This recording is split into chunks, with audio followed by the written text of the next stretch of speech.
Вот, вот такой котел у меня, Берета Чао. И, в общем, у него пошли глюки. 5 лет он проработал, а даже 5, наверное, не проработал.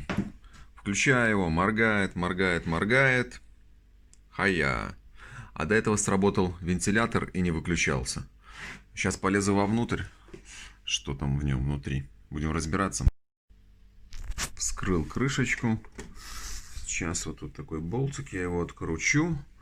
И где-то вот здесь вот стоит реле. Возможно, оно не отошло назад. Но тогда бы работал вентилятор. Ау. Ну что? Я постучал. И что? И ты заработаешь или что? Смотрите. Просто чудо-техника. Это уже у меня 3-й раз стоит внутри реле. Вот. И это реле просто отходит. Я уже 3-й раз, видите, он у меня грязный, 3-й раз в него лажу. Вот. Именно из-за реле. Один раз ночью он перестал работать и просто все время крутился вентилятор. Вот, и горело красное. Включаешь, выключаешь, все равно красное. Видите? Постучал, отошла назад, и все работает. Пошла горячая вода.